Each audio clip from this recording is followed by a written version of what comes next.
Bonjour, aujourd'hui dans les petits génies du numérique, nous allons devenir plus forts que Google. Alors, donc pour commencer, on peut se demander comment est né Google. Google, il a été fondé en 1998 par deux étudiants, Larry Page et Sergey Brin, et en fait, ils voulaient faire un petit programme pour faciliter la recherche. Alors, le nom de Google, il vient d'une petite erreur, parce qu'en fait, il vient normalement de Gogol, qui est le chiffre qui représente 10 puissance 100. Mais en fait, on l'a mal écrit, donc c'est devenu Google.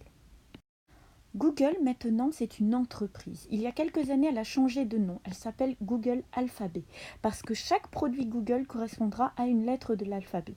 Donc, Google Cherche, par exemple, il représente un outil parmi tant d'autres. Donc, en fait, Google est vraiment omniprésent dans nos vies. Alors maintenant, ce qu'il faut comprendre, c'est qu'en fait, Google Cherche, ça n'est pas une personne. Google, c'est un petit programme, n'est-ce pas, qui fait passer des informations d'un utilisateur pour lui faire obtenir des résultats. Donc il y a plein de paramètres qui vont rentrer en ligne de mire pour sélectionner ces résultats. Par exemple, selon la langue de l'utilisateur, le langage qu'il utilise, est-ce qu'il pose des questions ou est-ce qu'il utilise les mots importants, les mots-clés, la location, le pays ou la ville où il est, ça va changer en fait la demande. La demande elle-même, ensuite, il va y avoir un deuxième tri qui va s'effectuer. Au niveau de l'historique perso, si vous avez été chercher plusieurs fois sur un sujet, il va faire les liens. Au niveau de la recherche prédictive, quand vous tapez dans la barre de recherche Google, il vous met des propositions. Et au niveau de l'orthographe, si vous faites des fautes, ça va vous donner des résultats différents. Ensuite, le moteur de recherche va opérer une première sélection. Il va regarder en fait si les mots-clés que vous avez mis correspondent aux mots-clés qui sont indexés sur les sites web.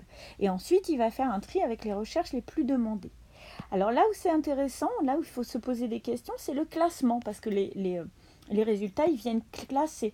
Donc en fait, la première chose que Google va prendre en compte, c'est le temps passé par les utilisateurs sur le site. C'est pour ça que des sites comme Wikipédia vont arriver en première ligne, parce que les gens passent beaucoup de temps, parce que c'est un site où il y a beaucoup à explorer. Ensuite, il va regarder si les sites ils ont des mentions de sources, c'est-à-dire si c'est vraiment des sites perso ou s'il y a des bibliographies. Il va regarder également la date, il va regarder s'il y a beaucoup de publicité, il va regarder si c'est uniquement du copier-coller, donc il y a des moyens de contrôle. Et puis il va regarder l'intérêt financier.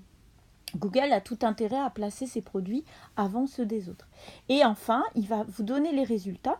Et là encore, il faut faire attention parce qu'il peut y avoir des biais par la mise en page. Les résultats qui vont apparaître en premier ou les résultats qui vont apparaître sous la forme d'une petite fenêtre, ils vont plus attirer l'œil que les autres résultats. Donc vous voyez qu'il y a plein de choses qui rentrent en compte quand on fait une recherche Google.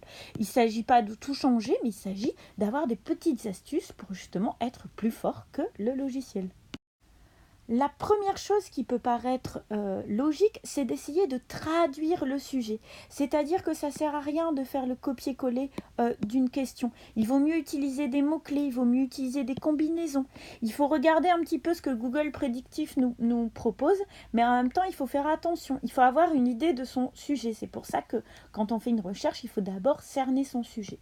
Sinon, vous allez avoir du bruit, c'est-à-dire que vous allez avoir des sites non pertinents. Par exemple, si je fais une recherche sur Mercure, je peux avoir Mercure la planète, je peux avoir Mercure la voiture, je peux avoir Mercure l'élément chimique. Donc c'est important de savoir où on va.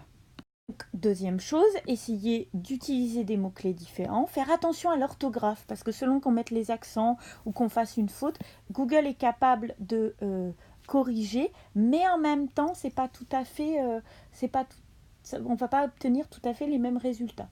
Donc n'hésitez pas à faire plusieurs requêtes, d'accord, dans tous les sens. Utilisez également des mots-clés. Si vous mettez « et », si vous mettez un petit plus, si vous mettez une exclusion, par exemple, si je mets Mercure moins planète, je vais plus avoir que la voiture. Si vous utilisez le petit tilde, ça peut vous trouver des synonymes. Et si vous faites une recherche très précise sur des citations, vous pouvez utiliser des guillemets. Donc à partir de là, il faut essayer plusieurs fois de chercher. Pas 50 fois, mais 2-3 fois, ça peut vous amener des réponses supplémentaires. Une troisième petite astuce, ça va être dès le départ d'avoir une idée de sélectionner ses sources.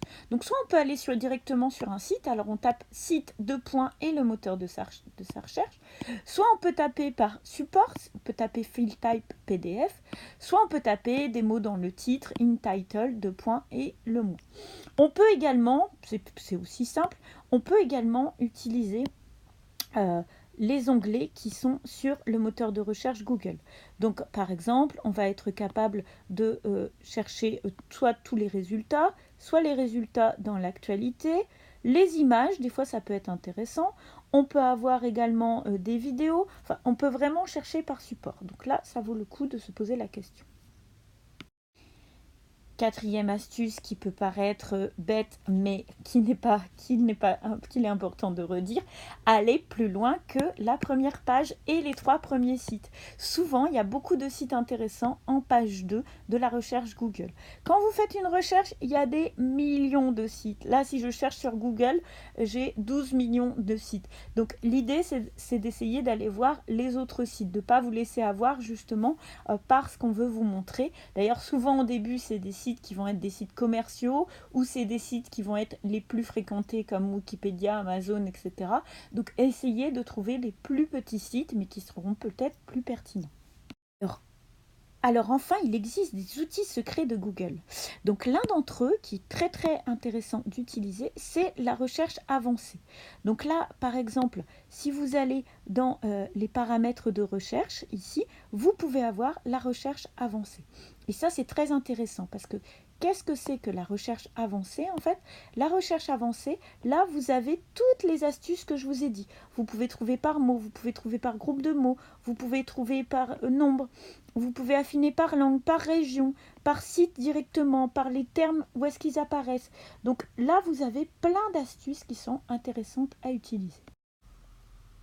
Une autre chose, si vous utilisez Google Docs, en fait, vous avez une petite fonctionnalité secrète aussi dans les outils, où en fait, vous allez dans Explore. Et là, en fait, en fonction de votre sujet de recherche, vous pouvez avoir des recherches supplémentaires. Alors, en fait, ça ouvre le moteur de recherche Google Cherche dans votre Google Doc. Mais des fois, ça peut éviter de faire l'aller-retour entre les deux. Enfin, si jamais vous avez besoin vraiment de sources scientifiques très très précises, bon, c'est un bon niveau, vous pouvez utiliser Google Scholar. Donc Google Scholar, c'est un site dédié qui va publier les thèses, les recherches. Donc là, on a vraiment des sources pertinentes, mais d'un niveau universitaire. Donc ça peut être intéressant d'aller voir, mais des fois, il faut faire la part des choses entre l'information de vulgarisation et puis l'information hyper spécialisée. Voilà, je pense que vous connaissez toutes les astuces pour battre Google, donc je vous donne rendez-vous pour de nouvelles aventures sur csila.com. À bientôt!